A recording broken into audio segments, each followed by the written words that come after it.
काय करून ठेवलंय तुम्ही हे बऱ्याच व्हिडिओमध्ये तुम्ही सांगितलेले महाभारतामध्ये आणि रामायणाबद्दल. का हे आत्ता तुम्ही सांगितलं? So we covered the what, we covered the why. I am interested in how. हं.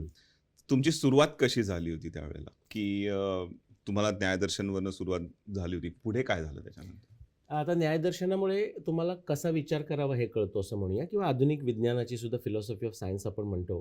मी आता कार्ल पॉपरच्या भाषेत सांगायचं तर विज्ञान म्हणजे काय? तर 5 पॉइंट्स आहेत. आता ही अशी सुरुवात बघा. तर ते म्हणतात की triangulation of explanation, prediction, testing in the context of theory, in the context of background knowledge. आणि I was just fascinated. Fascinated अशाकरता की इंट्युटिव्हली मला ते तसंच आहे असं वाटायचं. पण आपल्याला सपोर्ट करणारा कोणतरी माणूस पाहिजे ना. तर ते म्हटलं की बाबा आता आपल्याला एक कोणतरी प्रसिद्ध माणूस मिळाला की मी सांगू शकतो हे प्रूफ त्यांचं पण बघा. मिळालं एकदा. हां. त्याच्या पुढे जेव्हा मी न्यायामध्ये गेलो ना, तर ते अगदी तीच पंच अवयवः असं सूत्र आहे.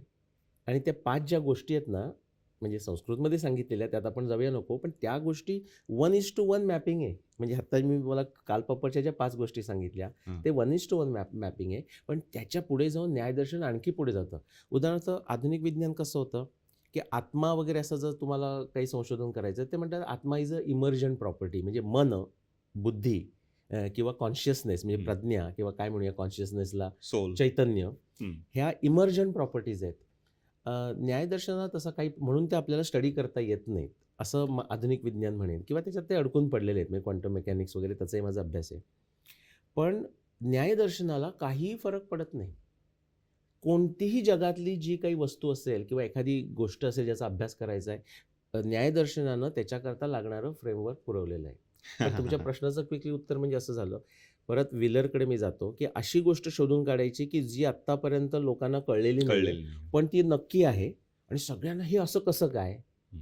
तर तसं ते महाभारतातला एक मला जो तो पुरावा मिळाला. पुरावा म्हणजे त्यातलं वर्णन होतं, की अरुंधती वसिष्ठाच्या पुढे आकाशात चालते आणि सगळे ॲस्ट्रॉनॉमर म्हणजे आपल्या भारतीय कॉन्टेक्स्टमध्ये म्हणजे भारताचार्य सी.व्ही. वैद्य, आता हे सगळी मराठी नावं आहेत हां आणि हे हो. मुद्दाम काही घेतलेलं नाही. हो. मराठी लोकांचं क्रिटिकल ह्याच्यामध्ये ॲनालिसिसमध्ये ते आहेत, आहे. काहीतरी जीन आहे तो. हो.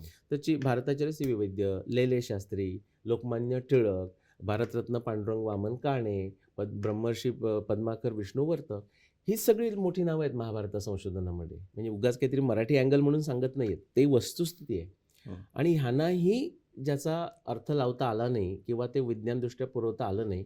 पण मी म्हटलं आणि त्यांचं सगळ्यांना असं होतं पण म्हणजे त्यांनी सुरुवात केली होती हो, त्याबद्दल मी त्यांच्या संशोधनाबद्दल. फक्त ते कुडंट रीच. हां. मी त्यांच्या खांद्यावर असा किंवा असा उभा आहे. म्हणजे त्यांनी जर केलं नसतं किंवा त्यांनी तर मला शक्यताच नव्हती. म्हणजे लोकमान्य टिळक हे माझ्याकरता नाही, पूर्ण जगाकरता आर्किओ ॲस्ट्रॉनॉमी म्हणून जो आपण विषय म्हणतो ना, त्याच्याकरता ते गुरु आहेत. म्हणजे ही इज अ पायोनियर किंवा त्याच्या आधी जर तुम्ही गेलात तर शंकर बाळकृष्ण दीक्षित हेही मराठी आहेत. हो, म्हणजे आपण हो. आता मराठीत प्रोग्राम करतोय तर मराठी लोकांना मराठी काय आपली मागची ट्रेडिशन हे कळावं. हो, हो. तर मी सांगतो शंकर बाळकृष्ण दीक्षित यांच्यासारखा जगामध्ये मला दुसरा ॲस्ट्रॉनॉमर माहिती नाही.